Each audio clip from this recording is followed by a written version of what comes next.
Ингушетия – одно из редких мест на планете, где сохранилась первозданная чистая природа и удивительное разнообразие флоры и фауны.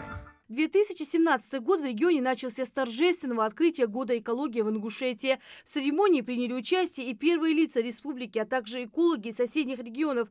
На сцене всем собравшимся в зале наглядно показали, какой огромный вред наносят окружающей среде сами же люди.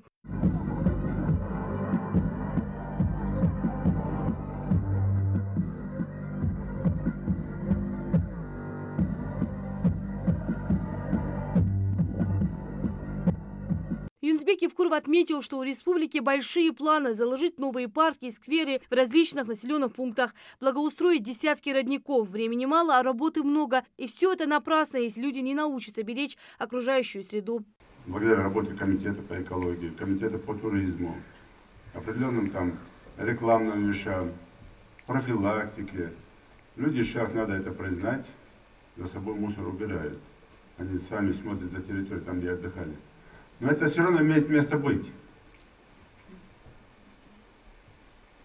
Ну, нам надо здесь на равнине бороться. Работать так, чтобы мы представляли республику в другом виде. Год экологии наш разбит по направлениям. Это и создание, и запуск системы по обращению с отходами. Это и экологическая реабилитация водных объектов. Это экологическое просвещение, лесовосстановительные работы, мероприятия по охране объектов животного мира. Здесь на открытии прошла презентация наиболее ярких экологических проектов, выступления экспертов, концерт и призыв сохранить окружающую природу. Каждый год исчезает 137 видов животных из-за вырубки лесов. В итоге происхождение всей жизни деградируется до свалки. 90% морских животных погибают. 100 тысяч морских животных погибают из-за токсического мусора. Экологический год в республике заполнился открытыми уроками и лекциями, которые прошли во всех школах республики. Подрастающему поколению рассказывали, как важно бережно относиться к природе и не загрязнять окружающую среду. Ребята сами приняли участие в мероприятиях, постановках и стихах, рассказали свою любовь к природе, преобразившись в растениях. Березки, вдоль которых, взявшись за руки, идем. Вот что мы Родиной зовем. Помимо прочего, школьники смогли проверить свои знания в области экологии и на всероссийском экодиктанте, который прошел в апреле. Организаторы мероприятия преследовали цель повысить интерес учащихся к вопросам экологии. Какое растение изображено на значке Байкальского государственного природного биосферного заповедника? Вам предлагается 4 варианта ответов, и вам нужно выбрать один правильный ответ. Вы вносите этот один правильный ответ в банк ответов. Первый в 2017 году массовый субботник прошел в Назране. Участники основательно прочистили набережную, провели санитарную уборку территории вокруг пруда и близлежащих улиц. Череда таких масштабных акций продолжилась по всей республике. Ингушетия в этом году стала лидером по числу проводимых экологических субботников. «Зеленая Россия» и «Зеленая весна» в 13 населенных пунктах активисты очистили берега водных объектов. В Назране уборку провели вокруг территории реки Назранка и Алханчурского канала, в Карабулаке, реки Сунжа и городского пруда. В акциях приняли участие люди разных профессий, словом, все те, кому не безразлична окружающая среда.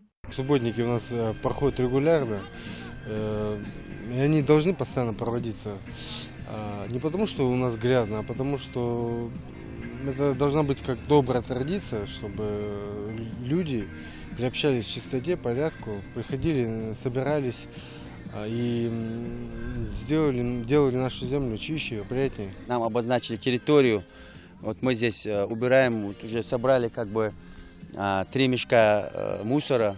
Вот, но на этом не останавливаемся, так что это очень такое вот хорошее дело. В рамках Года экологии в Ингушетии появились новые скверы и парки в разных населенных пунктах. Также сотни жителей приняли активное участие в акции «Сады поколения». Так, в рамках проекта «Посадить дерево» высажено свыше 25 тысяч деревьев. Акцент сделали на новые школы, чтобы учащиеся росли вместе с этими саженцами и ухаживали за ними. Я вот сажаю дерево, чтобы в нашей школе было очень красиво. Еще одно масштабное мероприятие, прошедшее в этом году, всероссийская акция «Вода России», благодаря которой расчищены берега 20 рек Ингушетии. В ходе проведения акции собрали 205 тонн мусора и строительных отходов. В акции приняли участие около 107 тысяч человек. Нашему региону действительно за этот год удалось на порядок улучшить экологическую ситуацию. Эту тему затронули и на круглом столе, который прошел в рамках форума СМИ Северного Кавказа. Участники встречи рассказали о ситуации, в частности, с водными ресурсами. Говорилось об исчезновении водного потока в русле реки Сунжи на границе Ингушетии и Северной Осетии. Комитету также удалось создать первую особо охраняемую природную территорию регионального значения в Джейрасском районе Хорхаст. Памятное природное место, овеянное таинством легенд. В Республике Ингушетия реализуется региональный план года экологии, согласованный с Министерством природных ресурсов России, в который включено было 84 мероприятия, 3 из которых вошли в федеральный план года экологии. Ингушетия за каждую свою акцию отвечает именно так, как это было. В рамках «Вода России» провели, сделали. Вызвать интерес нашего населения и вот повысить действительно эту гражданскую активность и ответственность.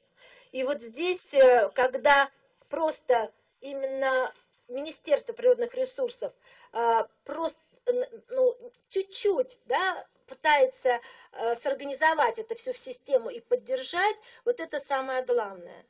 И в этом отношении вот ваша республика действительно является примером и тиражированием этого самого успешного опыта. Комитету по экологии и природным ресурсам с помощью министерств и ведомств удалось ликвидировать 20 несанкционированных свалок. В республике создан первый и пока единственный полигон по переработке мусора. Завод может перерабатывать до 1000 кубов мусора в сутки. Экологический план республика выполнила, ее итоги подвели уже в правительстве региона. Так, второй год подряд Ингушетия признана победителем всероссийской акции «Вода России», а также регионом-лидером по числу экологических субботников «Зеленая Россия» и «Зеленая весна». Кроме того, по данным Минприроды России, республика официально признана субъектом страны, оказывающим наименьший экологический вред окружающей среде. Много проектов таких важных реализовано в этот год в республике по всем основным направлениям.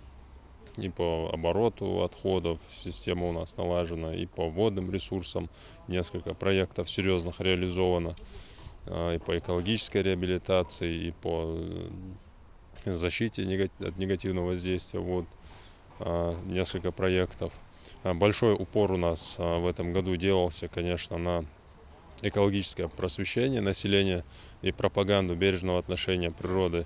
В этом вопросе были задействованы вообще все имеющиеся ресурсы. В 2017 году поставлено на учет 700 объектов предприятий негативного воздействия, ликвидировано огромное количество источников загрязнения. Работа по нормализации экологического состояния комитетом еще будет продолжена. Ну а каким будет год будущий, для экологов покажет время. Рина Сычоева, итоги года.